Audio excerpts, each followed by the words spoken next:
हरे कृष्ण। आप सभी भक्तों का स्वागत है। आज के चर्चा का विषय है कि भगवान शब्द का अर्थ क्या है या भगवान शब्द की परिभाषा क्या है।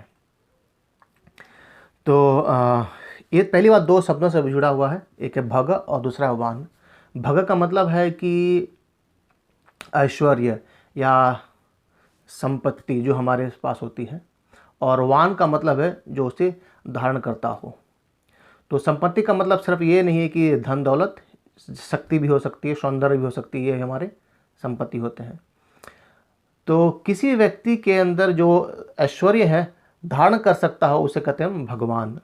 तो 6 तरह के ऐश्वर्यों के बारे में समझाया गया है शास्त्रों में, और ये परिभाषा देते हैं श्री पराशर मुनि, श्री व्यासदेव के पिताजी, जो श्री व्यासदेव जी ने पूरे शास्त्रों को लिखा है। वह ऐसा बताते हैं कि ऐश्वर्यस्य समाग्रस्य वीरस्य यशस्विया ज्ञानम वैराग्यश्चैव शनम भग इतिंगना। इसका मतलब क्या है? ऐश्वर्य धन, समाग्रस्य का मतलब होता है कंप्लीट फुलनेस, और वीर्यस्य वीर्य मतलब बलवान, यश यशस्वी, श्रिया मतलब ब्यूटी और सौंदर्य, ज्ञान मतलब होता है ज्ञान, वैराग्य मतलब त्याग। तो किसी भी व्यक्ति में अगर ये 6 चीज़ें, क्या क्या? शक्ति, धन, यश, सौंदर्य, ज्ञान और त्याग, किसी व्यक्ति में यह 6 चीज़ें संपूर्ण मात्रा से पाई जाए तो उसे हम कहते हैं भगवान। उदाहरण तौर पर ले सकते हैं हम कि हम देखते हैं अगर हमारे भौतिक जगत में कि किसी व्यक्ति के पास इन 6 में से किसी एक में भी ज़्यादा होती है उसके पास। जैसे मान लीजिए कोई व्यक्ति धनवान है, काफ़ी धनवान है, तो बाय डिफ़ॉल्ट उसके लोग उसके सम्मान देना शुरू करते हैं। अगर कोई वैसी व्यक्ति बहुत सौंदर्यवान है, उसे भी लोग सम्मान देना शुरू करते हैं।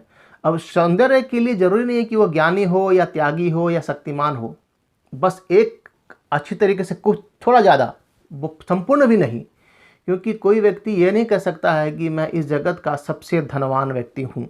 हाँ, वो कह सकता है कुछ समय के अंतराल के लिए, पर कुछ समय के बाद वो चेंज हो जाएगा। वो व्यक्ति इस जगत का हमेशा के लिए धनवान नहीं बना रह सकता है। उसी तरीके से शक्तिमान भी, और ज्ञान और त्याग और सौंदर्य भी। कोई व्यक्ति ये नहीं कह सकता है कि मैं इस जगत का संपूर्ण शक्तिमान हूँ और मेरी शक्तिमान हमेशा कायम रहेगी, है ना। लेकिन एक व्यक्ति है जो ये कह सकते हैं पूरी तरीके से कि वह शक्तिमान है, वह धनवान भी है, वह यशस्वी भी है, वह सौंदर्य भी है और ज्ञानवान और त्यागी भी है। वो है भगवान कृष्ण। इसीलिए उन्हें भगवान कृष्ण कहा जाता है। हम शास्त्रों के आधार पर ये देखते हैं कि भगवान ज्ञानवान भी हैं, बहुत त्यागी भी हैं, और बहुत सौंदर्य भी है उनका है, और वह यशस्वी भी हैं और धनवान भी हैं और शक्तिमान भी हैं। जब भगवान कृष्ण लीला करने आए थे वृंदावन में, मथुरा में, तो उन्होंने अपने ऐश्वर्यों का कई तरीके से लोगों को दिखाया कि हाँ, जैसे मान लीजिए कि गोवर्धन पर्वत को उन्होंने अपनी कानी बाएं हाथ की कानी उंगली में उन्हें उठा करके 7 दिन तक, सोचिए, ये है शक्तिमान, और वो संपूर्ण शक्तिमान है। और एक और चीज़ देखेंगे तो उन्होंने अपनी लीलाएं में जो उन्होंने वृंदावन में की, कितने असुरों को उन्होंने मारा, लेकिन किसी के लिए उन्होंने शस्त्र का इस्तेमाल नहीं किया।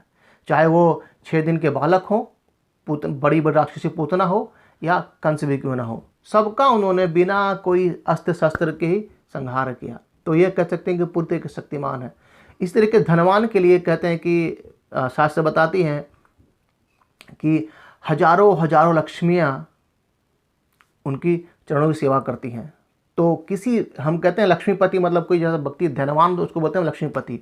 तो स्वयं भगवान कृष्ण हजारों लक्ष्मियों के पति हैं, तो इसलिए वो धनवान है। उसी तरीके से यश, सौंदर्य और ज्ञान और त्याग के लिए तो हमने देखा ही है कि भगवान स्वयं सारथी बन गए थे अर्जुन के महाभारत के युद्ध के समय, कुरुक्षेत्र के युद्ध के समय।